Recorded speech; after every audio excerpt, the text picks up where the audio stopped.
Salam kasih, damai, dan sejahtera. Tuhan memberkati, menyertai, dan melindungi. Terima kasih untuk kehadiran Bapak, Ibu, Saudara-saudari di rumah Bu Wike. Ya. Suami saya Pak Jamilius. Pak Jamilius. Jadi yang terkenal malah Bu Wike-nya ya, Pak Jamilius. Jamiliusnya hari-hari di Ngabang. Oh ya. Biasa saya lihat juga, biasa sembahyang di BMJ ya. Mungkin ada dua patah kata dari Pak Jamilius, silakan Bu, Pak. Silakan Pak. Enggak Pak, kami mengucapkan terima kasih. Ini pertama kalinya sembahyang lingkungan di rumah. Saya mengucapkan terima kasih. Maafkan terlambat bergabung dengan BMJ. Itu aja, mungkin kalau boleh kita doakan Pak Uda juga mungkin dalam intensi. Pak Uda ya? Pak Sabi. Pak Sabinus ya namanya ya Pak. Oh Sabinus. Tetangga terdekat karena saya kesepian, nggak ada dia kan buka 24 jam Pak. Jadi saya bilang, saya begitu terasa tidak ada dia. Mungkin ada yang mau disampaikan oleh Bu Edmunda, Ketua Lingkungan? Kita ada sumbangan pasca paling lambat tanggal 30 disetorkan ke jadi kita paling lambat tanggal 29 harus sudah kumpul semua. Itu saja Pak. Baik. Saya sukarela ya, tidak dibutuhkan. Ada listnya ada. Baik, terima kasih untuk keluarga besar Pak Jamilius ya, dan Bu Ike, dan juga untuk Bu Edmunda dan Pak Supranoto. Semoga lingkungan Santa Lucia ini bisa berkembang. Moga-moga Bapak Ibu yang mengenal warga-warga lingkungan yang Katolik, yang mungkin tugasnya di luar kota, karena memang banyak umat di BMJ ini yang angkatan-angkatan saya atau angkatan-angkatan itu banyak yang tugas di luar kota. Ini tahun-tahun ini banyak yang kembali, seperti kakak ipar saya itu balik lagi ke Rupinus kan, dulu di Bengkaya. Ya, ada juga yang dari lingkungan Kota Baru balik lagi ke BMJ. Jadi memang banyak yang muda-muda itu pada tugas di luar kota, lalu kembali lagi setelah sekian belas tahun atau sekian tahun mengabdi di kabupaten lain atau kota lain, kembali lagi ke tempat ini. Nah, itu mungkin bisa didata kembali. Bapak Ibu, saudara-saudari yang terkasih, pada pertemuan ketiga ini tiada terasa, walaupun lingkungan Santa Lucia itu dianggap waktu itu tidak survive atau tidak memenuhi syarat, tetapi justru malah yang agak paling cepat kayaknya ya. Saya lihat lingkungan-lingkungan lain baru pertemuan kedua. Karena apa tadi? Konsistensi itu diwujudkan dengan jadwal-jadwal yang memang kita bangun untuk membangun komunitas ini, komunitas basis ini, lingkungan ini. Dan lingkungan yang lama mungkin vakum selama 3 tahun karena COVID, mulai bangkit kembali dan akhirnya mempertemukan antara orang-orang yang tua, yang ya senior, medior, dan junior untuk bergabung bersama. Semoga hal ini menjadi wujud nyata dalam kegiatan-kegiatan nanti yang akan dilakukan oleh lingkungan Santa Lucia. Pada pertemuan ketiga ini bertemakan pertobatan ekologis dan gaya hidup. Setelah kita tahu dalam pertemuan pertama, kedua, di pertemuan ketiga ini ditekankan tema yang luar biasa, itu pertobatan ekologis dan gaya hidup. Disadari sebenarnya yang dimaksud pertobatan ekologis itu adalah kita menghargai Tuhan Allah, menyembah Tuhan Allah, karena seluruh alam semesta ini adalah ciptaan Allah. Pertolongan kita dalam nama Tuhan Yesus. Pertolongan kita dalam nama Tuhan yang menciptakan langit dan bumi. Mengapa? Karena memang ada satu yang mungkin kurang kita perhatikan, kita anggap itu biasa-biasa saja, tetapi justru itu yang mempengaruhi hidup kita di masa sekarang. Yang dulunya tidak perlu kipas angin, menjadi perlu kipas angin. Yang dulunya sudah pakai kipas angin harus membeli AC, ya. Yang dulu beli AC 1 menjadi AC 2 karena memang ya AC pun bisa dipakai kalau cuaca hujan baru dia cepat dingin. Kalau misalnya cuaca misalnya gerah, paling sekitar jam 11 jam 12. Ya, mungkin silakan kalau tidak percaya. Kecuali kalau AC-nya memang full yang 5 PK atau 3 PK sih tetap dingin. Kemudian gaya hidup. Gaya hidup kita sekarang memang bergeser dari gaya hidup dulu mengandalkan alam, lalu kita mengusahakan alam, lalu mengeksploitasi alam, dan sekarang kita dirugikan oleh alam. Banjir di mana-mana. Nah, tadi saya lihat Metro TV Kalbar di kabupaten di kota Singkawang tuh mulai banjir lagi, Singkawang Utara, ya. Kemudian di Kabupaten Sambas dan Kabupaten Bengkayang belum surut, ya. Padahal di sana dataran tinggi. Bayangkan kalau dataran tinggi tidak keluar airnya dari cekungan, dia kan harus dialirkan ke bawah. Nah, yang kasihan yang muaranya. Nah, ini menjadi persoalan-persoalan yang akan kita hadapi. Sedangkan kita di Kota Pontianak ini menghadapi situasi dilematis, ya.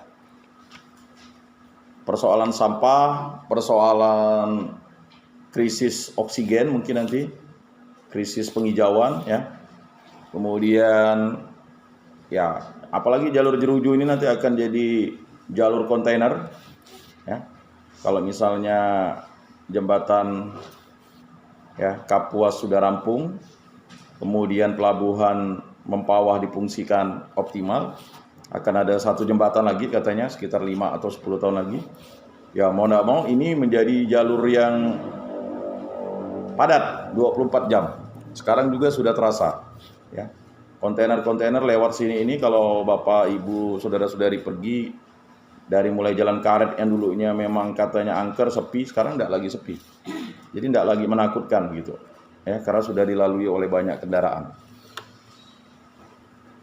Kemudian kita diajak untuk yang pertama memahami dan menyadari bahwa maraknya pertanian menggunakan pupuk organik, pentingnya untuk tidak hanya mengejar hidup mewah, konsumerisme dan hedonisme, kembali kepada kearifan lokal dan tidak tidak tertampungnya hasil perkebunan masyarakat.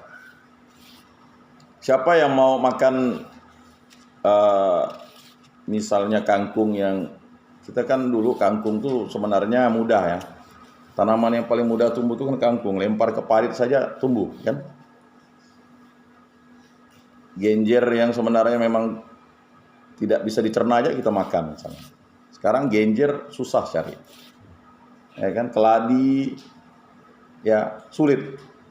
Coba perhatikan dulu mungkin tumbuh di mana-mana, ya, kita tidak hiraukan, ya. Sekarang kalau kita beli di pasar itu satu kantong 5.000, ya. Genjer begitu juga, semakin sulit, ya. Nah, sadarkah kita bahwa sayur-sayuran itu mesti juga kita tanam di pekarangan kita yang terbatas dan sebagainya. Mengapa? Karena kalau kita mengandalkan sayur-sayuran yang non-organik, akibatnya kesehatan kita terganggu karena pupuk, kan. Nah, itu juga menjadi persoalan. Sekarang kita perhatikan misalnya daun ubi pagar itu kadang bisa mencapai 10.000 satu ikat kalau di pasar, ya. Kalau pas lagi musim 5.000. Yang dulunya kita anggap tidak berharga menjadi berharga, ya. Tapi kita malah mungkin menanam tanaman yang tidak bisa kita konsumsi. Memang belum kita dapatkan di perkarangan kita. Mungkin ada yang sudah menanam daun ubi di pot-pot, tapi kan jarang lah. Padahal kita konsumsi. Nah, ini kan juga salah satu bentuk wujud bagaimana kita mempersiapkan tanaman organik, ya. Waktu pandemi itu, sebelum pandemi itu hebohnya hidroponik, ya kan. Masing-masing tanaman hidroponik di paralon dan sebagainya, ya. Tapi setelah itu karena mungkin pas pandemi juga di rumah saja itu bisa dipanen dan banyak. Di tempat kawan saya di Paroki Riau kebetulan paroki itu baru, mereka untuk mendapat duit kas DPP itu mereka nanam kangkung. Jadi dalam 1 minggu atau 1 bulan mereka bisa panen itu sekitar 3 kuintal. 3 kuintal itu sekitar 300 kilo lah. Dan itu dibeli habis oleh umat dan itu menjadi kas DPP. Nah di kita untuk hal-hal itu mungkin belum, tapi di mereka sudah. Dan bayangkan kalau misalnya 300 kuintal setiap bulan, jadi 1 tahun itu sekitar 3 ton lebih. 3 ton dikalikan 5.000 lumayan duitnya. 3 ton itu kan berarti 3.000 kilo. Berikutnya, hidup ini adalah tantangan untuk dihadapi, bukan untuk dihindari, dan peluang untuk menerima serta mengalami rahmat Tuhan. Ya. Beberapa minggu yang lalu kita menerima kabar seorang oknum imam atau seorang pastor gantung diri. Bayangkan, seorang pastor saja gantung diri. Ya. Apa masalahnya? Ya kan? Yang kita anggap sebagai teladan iman kita yang hidup ini kan pastor. Kan? Ya kan tidak mungkin seorang yang tertabis itu tidak menjadi teladan iman kita kan. Ya kecil atau besar pengaruhnya tetap ada pengaruhnya. Ya kan? Tetap itu menjadi acuan kita lah kan. Ya memang acuan kita orang-orang kudus. Dan yang paling terutama adalah teladan kita Yesus Kristus. Tapi kalau yang hidup kan pasti pastor, suster, bruder, ya kan? Kalau ada oknum-oknum seperti itu melakukan itu, bagaimana lagi dengan awam kan? Nah ini juga tantangan. Ya mudahnya untuk menyelesaikan hidup, ya, tanpa adanya solusi.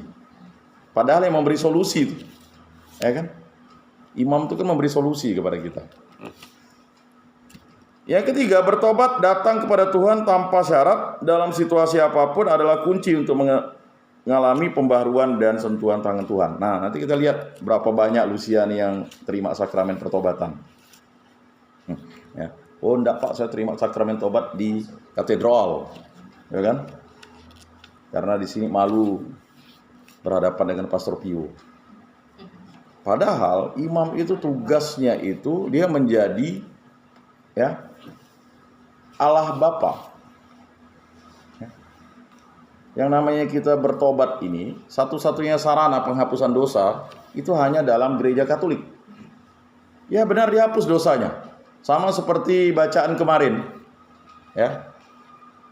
Atau bacaan pada hari ya Minggu itu kan. Bagaimana orang berutang, ya memang benar-benar dihapus oleh Allah dosa kita. Mengapa sih kita harus menyimpan dosa-dosa kita misalnya? Dosa kenangan lama, ya kan? Nanti kalau menjadi busuk itu akan menyulitkan kita. Ketika kita meninggal dunia kan, ya keluarlah bahasa-bahasa yang tidak pas. Nah ini juga harus dipahami bahwa kontestasi pada pertemuan ketiga ini, mari kita menerima sakramen tobat pada masa Prapaskah ini. Jangan khawatir, ya. Formanya gampang, ya kan? Berlutut, tanda salib, ya kan? Kemudian, ya, Bapak, pengakuan dosa saya dulu waktu saya masih SD, boleh, ya kan? Ada seorang bapak tuh ketawa, ngaku dosa dengan istrinya. Kenapa enggak ngaku dosa, Pak? Mana ada lupa. Dulu waktu masih SD katanya, baru 3 kali aku ngaku dosa. Oh, pantas lah Bapak ini ngaku dosa. Senyum-senyum dia dengan istrinya. Ketawa istrinya. Istrinya pun tidak tahu kalau suaminya seumur-umur baru 3 kali ngaku dosa. Ya kan? Seumur-umur baru dia lah mengaku dosa kepada istrinya. Baru 3 kali. Lupa dah aku formanya katanya. Padahal formanya gampang. Ya kan? Bapak, ini pengakuan dosa saya yang kesekian kali. Kalau memang benar-benar ya, pengakuan dosanya waktu ya masih kecil. Tapi misalnya ingat 3 tahun yang lalu, pengakuan dosa saya yang terakhir 3 tahun yang lalu. Dosa-dosa saya adalah, langsung ngaku. Ya kan, macam-macam. Dari dosa yang terberat sampai dosa yang bobotnya ringan. Dosa tetap dosa. Bla bla bla bla bla bla dosanya kan. Nah. Lalu saya menyesal atas dosa-dosa saya dan saya mohon absolusi dan penitensi yang berguna bagi hidup saya. Nanti kan pastor, imam akan bertindak sebagai Allah Bapa. Anakku, bla bla bla bla bla kan, dia memberikan ya. Kemudian nanti ada ya. Nah, silakan untuk mengakui dosa ini doa tobat. Jangan khawatir, doa tobatnya ditulis di situ. Pastor, Bapak tidak hafal doa tobat. Nanti pastornya yang mengucapkannya karena memang tidak bawa kacamata kan. Begitu biasanya. Jangan khawatir begitu. Tidak mungkin lalu kita di kamar pengakuan. Nah, setelah itu kita mendapat sakramen tobat yang melalui perantaran imam. Nah itu. Setelah itu kita keluar dengan sukacita, lalu kita ya mendapatkan yang namanya ya kan biasanya ya tergantung dosa kita. 1 kali Bapa kami, 10 kali Salam Maria, kan begitu. Selesai kan? Mudah, tapi menjadi sulit karena kita mau enggak begitu. Nah itu. Maka pada pertemuan ketiga itu disadarkan untuk kita mempersiapkan diri untuk pertobatan, menerima sakramen pertobatan. Nah, nanti sakramen pertobatan itu sekitar tanggal minggu terakhir di Maret, ya. Tanggal 28, 29, 30, ya. Mari kita bersama-sama ya untuk datang ke paroki Bunda Maria Juju. Kalau memang tidak sempat, masih ada paroki terdekat. Boleh di MRPD, boleh di Keluarga Kudus, boleh di katedral dan sebagainya. Silakan, ya. Diakuilah dosa itu. Jangan disimpan-simpan. Ya kan? Kalau emas disimpan laku, kalau dosa disimpan juga gimana? Ya. Baik, mari kita memulai pertemuan ketiga kita ini dengan lagu pembukaan. Lagu pembukaan nomor 366.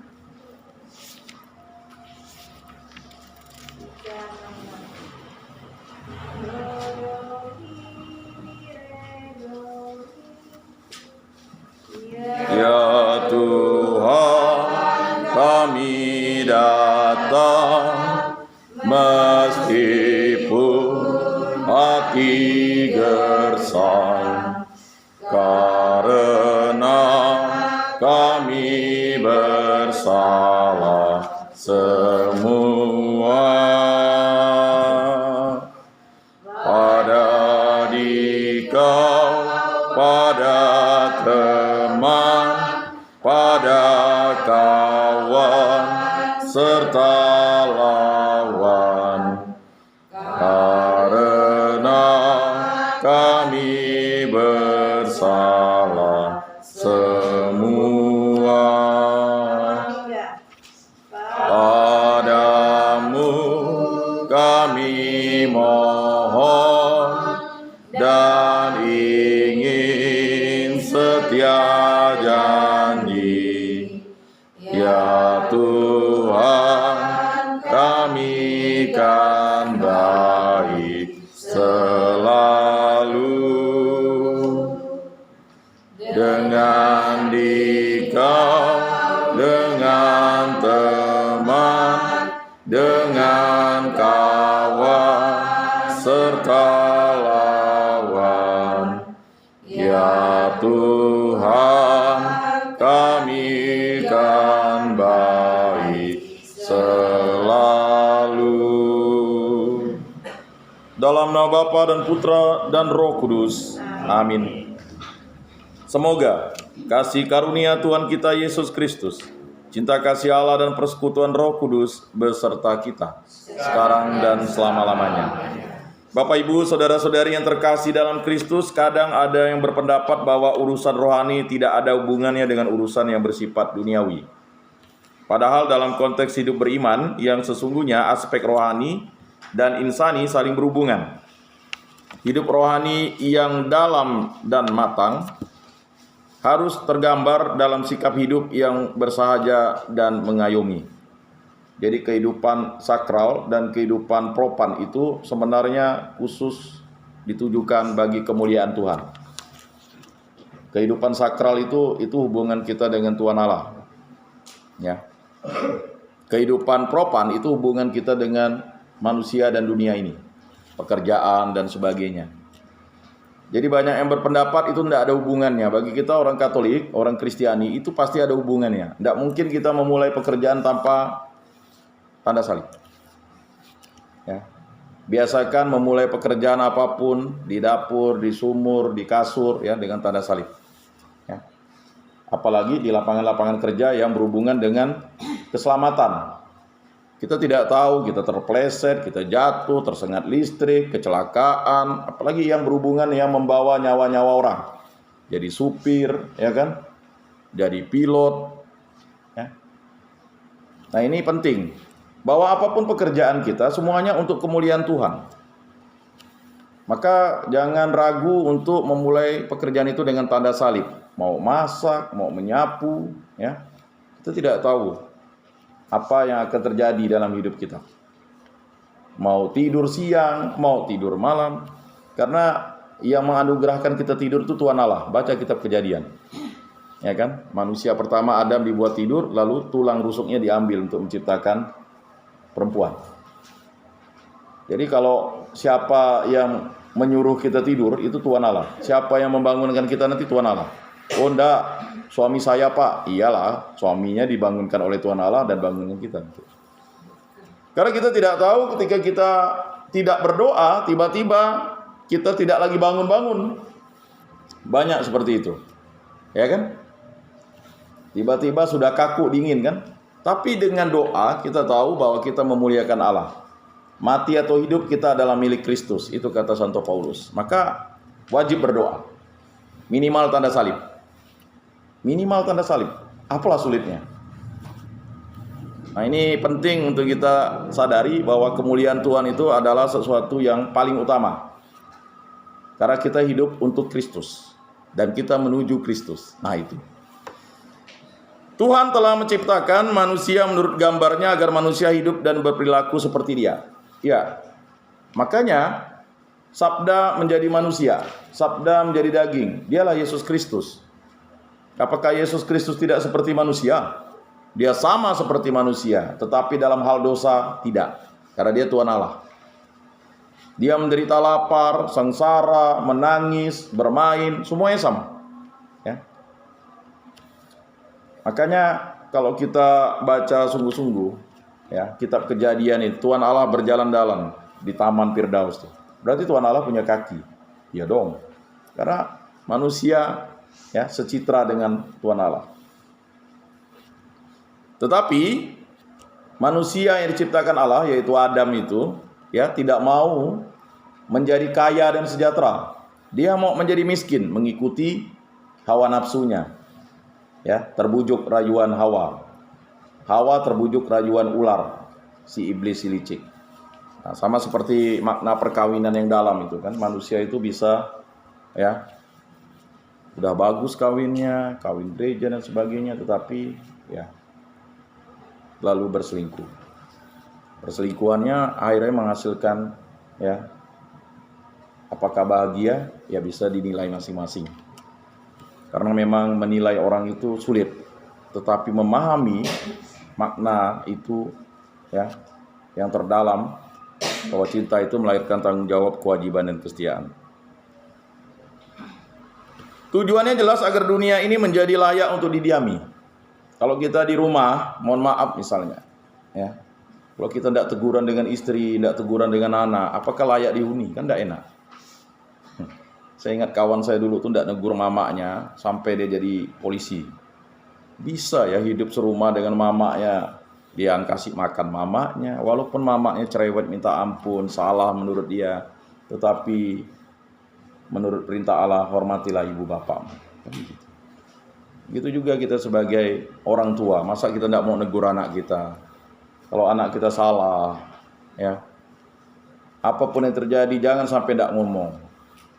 Ya, begitu juga dengan suami istri, ya kan? Yang dipeluk guling, bukan dipeluk suami atau istrinya lagi, kan begitu. Ya kan? Masa lalu tidak teguran, ya. Lalu pindah kamar, satu rumah beda ranjang, kan susah jadinya. Nah ini repot. Untuk apa kita menciptakan rumah itu tanpa namanya kebahagiaan? Ya. Begitu juga kita sebagai anak, ya gara-gara warisan tidak sama, lalu mama bapak kita tidak kita gubris. Itu kan suka-suka mama bapak kita ngasih. Ngapa kita lalu mau mengharapkan harta orang tua? Ini terkadang anak ini juga kurang paham gitu. Apalagi kalau misalnya, oh saya anak laki-laki, saya anak tertua, harus banyak daripada adik-adik saya. Tidak begitu. Itu kan tergantung ya kan kebutuhan masing-masing misalnya. Bisa jadi yang tengah, yang bungsu ya. Nah itu bisa terjadi. Ya tetapi kalau ada adat dan tradisinya itu terserahlah. Nah ini juga menjadi suatu ya pertobatan yang sungguh, bagaimana menciptakan kehidupan atau ekologi yang bagus di rumah. Kedamaian tercipta dan manusia selamat. Semoga pertemuan ketiga ini semakin menyadarkan kita akan hakikat keberadaan kita di hadapan Tuhan dan sesama. Ya sama seperti kemarin Pak Pran Mangking bilang, ayo kita kunjungi seorang anak ya kalau sempat ya. Mudah-mudahan sudah dikunjungi ya. Kita kan perhatian begitu ya. Nah, ini aneh misalnya, mohon maaf ya, anjingnya banyak, anaknya satu, malah anjingnya yang diperhatikan oleh orang tuanya. Kan ini manusia tuh aneh tapi nyata. Ya kan? Kata dosen saya dulu, mohon maaf di Sumatera, dia bilang, dah makan ke babi, masa tidak nanya anaknya, udah makan ke kamu? Mbak babinya dulu dikasih. Atau mohon maaf di Siantar pernah terjadi kebakaran, lalu nangislah, meraung-raung, tolong katanya. Pak ngapa Pak? Kira anaknya terbakar. Bukan, rupanya sapinya terbakar. Waduh, ya kan? Kalau anak bisa buat katanya, kalau sapi payah dipelihara. Udah susah. Ya, materi dan bahkan binatang yang lebih didahulukan. Ini kacau ya, namanya manusia ini. Inilah pertobatan yang sungguh harus dipahami. Kucing disuruh pergi ke dokter, anak sakit dah minum obat di warung aja lah. Ya kan? Kucing dikasih vitamin, anaknya dibiarkan. Pandai dia besar katanya. Ini aneh. Yang manusia makin aneh. Bahkan di kota di Amerika, kucing jadi wali kota. Bingung juga saya bagaimana kucing jadi wali kota. Itu kejadian, coba baca di internet. Kucing jadi wali kota karena orang tidak percaya lagi dengan manusia. Jadi kucing itu dipilih oleh penduduk itu. Ya, silakan cari di internet kucing jadi wali kota. Lalu siapa tanda tangan pakai cap tuannya. Begitu. Ya. Jadi kita sadari bahwa dengan manusia kita bermusuh, dengan binatang yang sebenarnya ya tetap ya kita harus pelihara ya dengan baik. Tapi justru malah lebih kita muliakan daripada manusia. Marilah kita memulai pertemuan pendalaman kitab suci kita ini dengan doa pembukaan. Mari kita berdoa bersama-sama. Allah Bapa kami yang Maha Baik, Engkau adalah asal dan tujuan hidup kami. Bertumbuh dan berkembangnya hidup kami sangat tergantung dari kemurahan-Mu. Bimbinglah kami agar kami selalu menyadari siapa kami di hadapan-Mu. Sadarkanlah kami bahwa kami memerlukan lingkungan yang sehat. Ingatkanlah kami agar tidak hidup berlebihan yang mengakibatkan kami lupa akan Dikau. Dengan pengantaran Yesus Kristus, Tuhan dan Juru Selamat kami, yang hidup dan berintah kini dan sepanjang masa. Amin. Mari kita baca kitab suci dari kitab Kejadian ayat 26 sampai 28, 3 ayat saja ya. Kejadian 1 bab 26 ayat 28. Ayat genap kaum perempuan, ayat ganjil kaum lelaki. Silakan. Berfirmanlah Allah, baiklah kita menjadikan manusia menurut gambar dan rupa kita, supaya mereka berkuasa atas ikan-ikan di laut, dan burung-burung di udara, dan atas ternak, dan atas seluruh bumi, dan atas segala binatang melata yang merayap di bumi. Maka Allah menciptakan manusia itu menurut gambarnya. Menurut gambar Allah diciptakannya dia, laki-laki dan perempuan diciptakannya mereka. Allah memberkati mereka, lalu Allah berfirman kepada mereka, beranak cuculah dan bertambah banyak, penuhilah bumi dan taklukkanlah itu.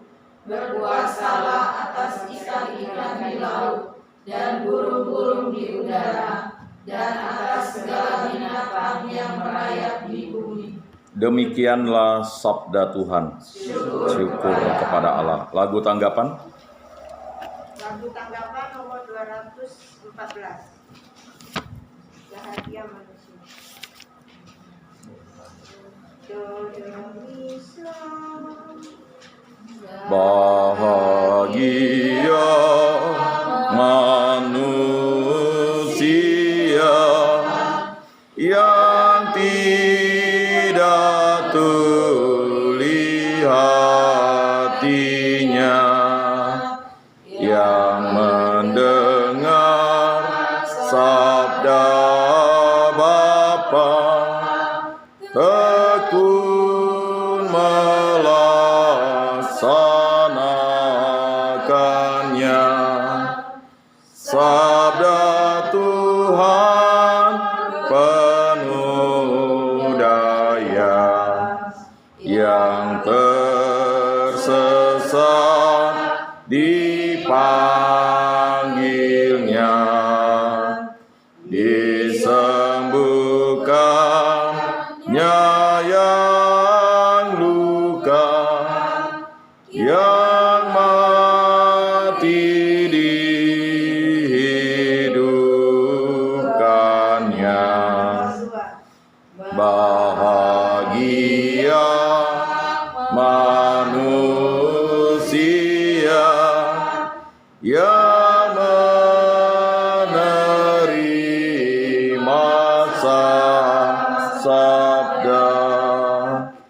sabda yang sudah menggema dalam wujud manusia. Terpujilah, oh Sang Kristus, sabda kekal dan penebus, kebenaran, kehidupan, serta jalan